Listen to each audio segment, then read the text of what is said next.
Friends, இதான் நம்ம வேலை செய்கிற இடம். பாருங்கள் எப்படி இருக்குன்ட்டு. இந்த இடத்துல பார்த்தீங்கன்னா மொத்தம் 14 பில்டிங் இருக்குது. பாருங்கள் ஃப்ரெண்ட்ஸ், 360 டிகிரியில் காமிக்கிறேன் இந்த இடத்த. நானும் ஒரு பில்டிங் மேலே தான் நின்றுட்டுருக்கேன். பாருங்கள், பில்டிங் மேலே டேங்க் இருக்குது. டேங்க் மேலே நான் நின்றுட்டுருக்கேன்.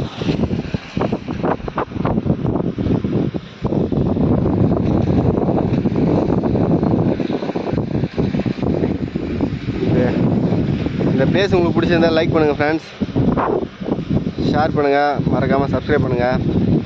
உங்களுக்காக எவ்வளோ ஹைட்டில் போயிட்டு இந்த வீடியோ எடுத்து போடுறேன். மறக்காமல் ஷேர் பண்ணுங்கள்.